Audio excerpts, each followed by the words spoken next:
boy. Rays gon' Rays. High tea. Ho! What is going on, everybody?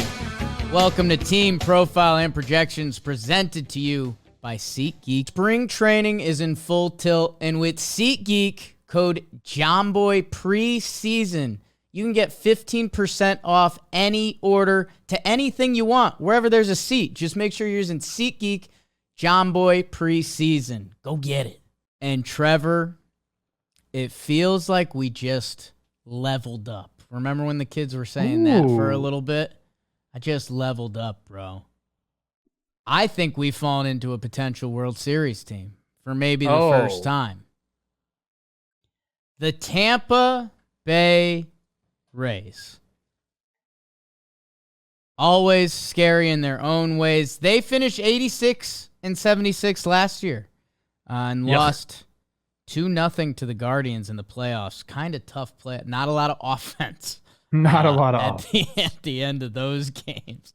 So who did the Rays add? They were injured a lot last year.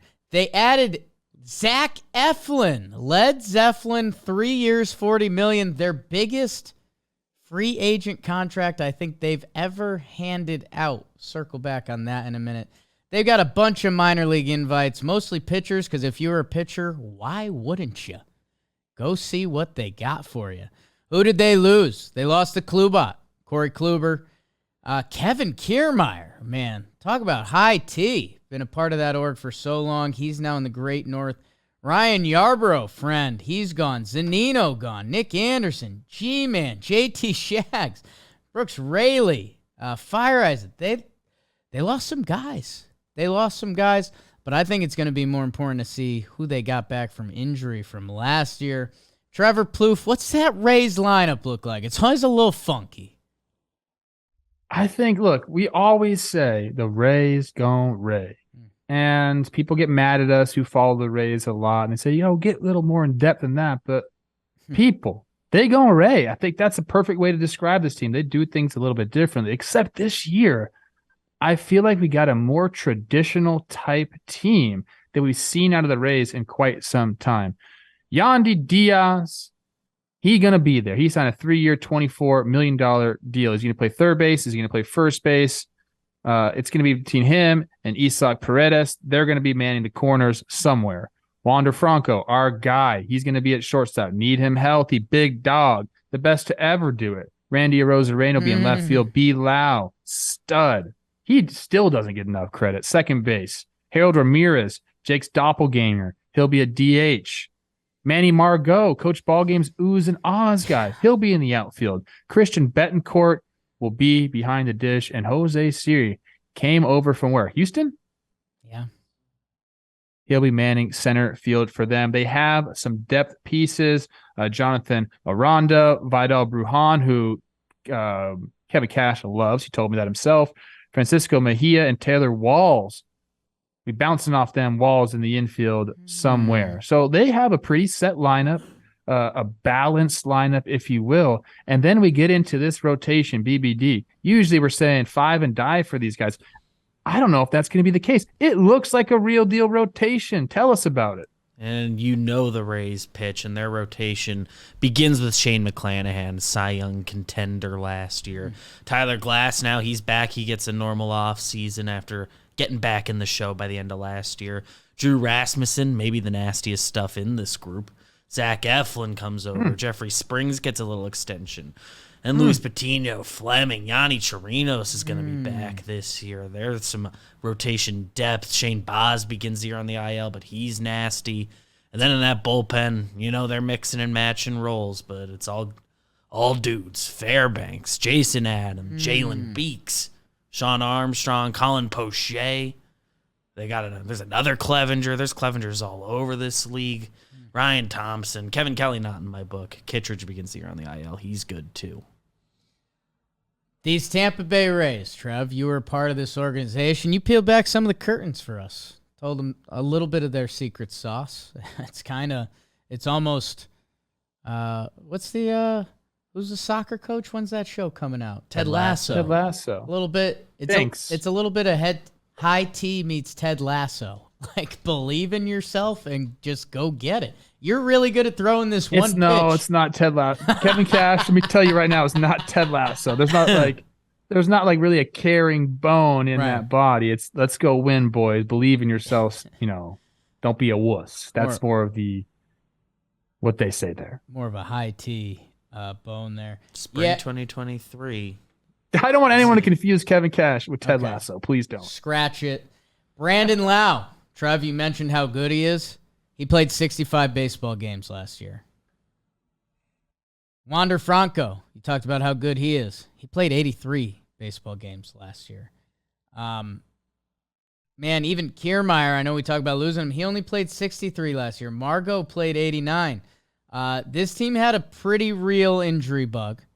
That their offense by the end of the season was dead, and it's part of the reason the Rays, when we say Rays are going to raise, the offense has never been full-blown scary. It's never felt like 1 through 9 to get through this Rays lineup. Is no, you're going to run into some matchups. A couple guys are going to have a big years, and that's what they're going to give you on offense.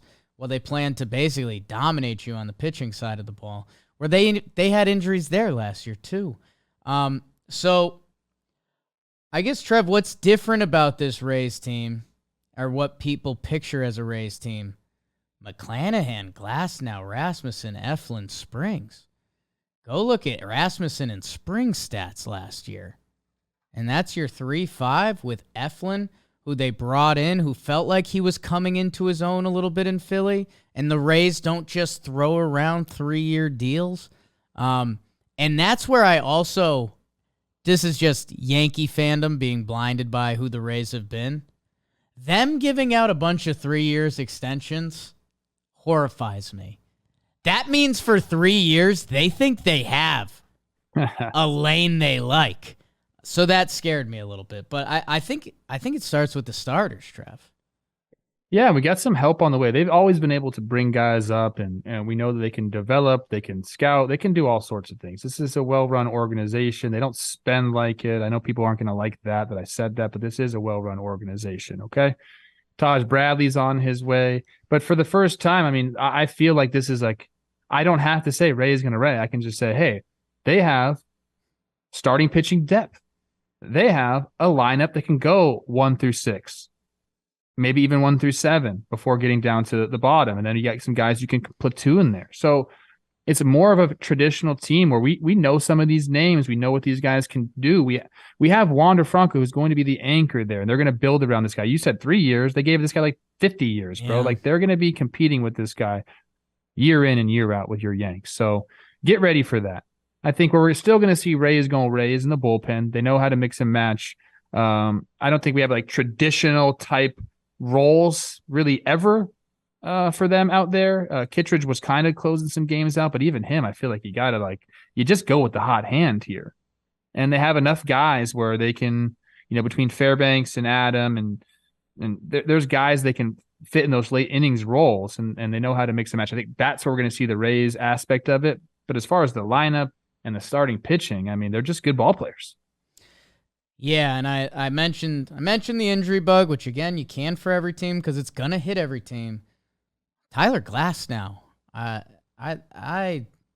BBD mentioned Rasmussen stuff. I mean, Tyler Glasnow when he's at his best, and it felt like he was also making a turn before he got hurt. And I know my guy Jimmer Fredette over there, he would mention how he tapped into a third pitch. Glasnow was fastball curve for a while. He added a slider. And the results were going. And he came back just for the end of last season, which, in the Tommy John timeline means he's doing well for this season. I think they're going to be arguably the best 1-2 punch in the game. And Rasmussen and Springs balled out last year, and Eflin, I plan on him doing the same because the Rays, that's where they specialize. I think their pitching has a chance to be really special this year.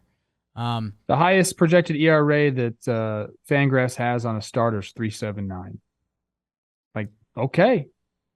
And they play the matchup so well between righty and lefty. And what'd you see, Trev? what just got you? Hand up. You don't see this anywhere, okay? Yeah. Go on Fangraphs roster resource, go to your favorite team. The Rays, every single projected pitcher on their roster, whether it's a starter or a bullpen, has a projected 3 start or ERA starting with a 3. Every single one. Now, I know projections aren't everything, and in fact, sometimes I think they're stupid, but it's nice to start your season looking at that. If you're the front office, you look at that, and let me tell you, the front office, they like that. Oh. They looking, they like him. And by the way, almost everyone in that Rays bullpen has an option, so they will use you, and if you break their 3 ERA rule, they'll bring up the next guy who will get a ton of outs for you. So they're going to pitch a ton, man, which brings the Rays lineup. Yandy Diaz, all underrated team, balled out last year. The on-base 4. That's not bad. He's been working on his launch angle because he basically does everything else right. Wander Franco. Sounds dumb when I say circle that name for that guy, but, he's supposed to be elite $300 million shortstop. He missed half the season. And when he was there, it came back in chunks. It wasn't like it never felt clean for him last year.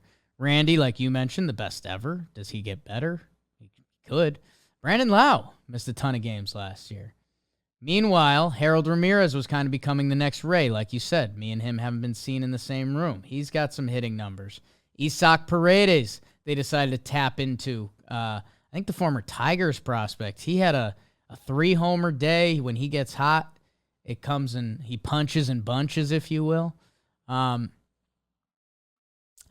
interested. The Rays lineup, when I said potential World Series team, I think that's what decides it. I think this team will be hunting a playoff berth, and I think most likely having a playoff berth. I think where their lineup will land will decide what they can do this year, because I think everything else is going to be there. 88.5 is the number. Oh. I'm going to go right now. I'm going to give them 80 wins. And then I'm going to give them a win for every single ab that Tyler Glasnow has on his body. That's 12. So 92 wins. I'm going over. I like this team a lot. I like they're going a more traditional route with their starters. I'm hoping that means a little bit less pressure on the bullpen, which is always good.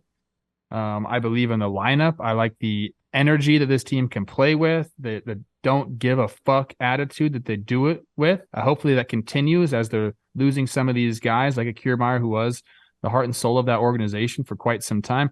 I think they're going to be able to carry it on. I think that might be a cash thing now. Get these guys going, find out who the leaders are in the clubhouse that can continue that way and do it. It's a very, very good baseball team. They had some moments last year. The other thing that felt different about them, and I'm not sure where the numbers landed on it. Normally, the other thing when we say, they're going to raise you, their defense was normally top-notch, and maybe it was a small sample. Maybe it was just when I was watching them last year. It didn't feel that level. They still have the guys. I mean, their outfield of Margot, Siri, and Randy, they can get to anything. If Wander can lock down shortstop and be there, I think that can be a difference maker. Taylor Walls, wherever he is on the field, my goodness. If that guy can have an OPS that starts with a 6, he's like a 3-WAR player. That dude on defense is special to watch. And who else steps up? You mentioned Brujan. There's going to be young guys. We were talking about, I think Josh Lowe was going to be their starting outfielder last year, and Rays fans were mad. I was like, he's a rookie, let's see. And he ended up having a tough rookie year. Maybe this is the year. I don't know. There will be opportunities to be had on offense. And I'm kind of with you, Trev. When I look at this Rays team and what that rotation and bullpen can be, 88 wins, I'll take the over. I know the AL East is tough. I know they're playing less games in the AL East. I'm in on the Rays this year. I think they won 86, and they had a very under-the-radar, horrible year with injuries and just the flow of the season. And and this is a little, again, jakey with it, but them handing out those 3-year extensions, they know they've got something for 3 years, and that scares me. Jimmer? Jimmy's also on the over. Rays gonna That Ray. scares me. East teams are over. Oh my God. Hey, if you got a plan, stick with it. Hey, change your uniforms while you're at it, Rays. That's my last piece of advice to you. Let's get an They're update, like a nice overdue. update. Breakout. Who's going to be the breakout guy in the Rays pen? Kevin Kelly, is that one we don't know? Sure. All-star, 0.8 Can't tell. Is the ERA. music going? I can't tell. Not yet. About to. Yep. Our first World Series capable team is the Rays? Luis Patino's 23. I got a lot of his baseball cards. This team used to have Joe Ryan on it. Ben Heller. Whoa. They'll enjoy him. Kevin Cash, not Ted Lasso. Not 10. So we found out.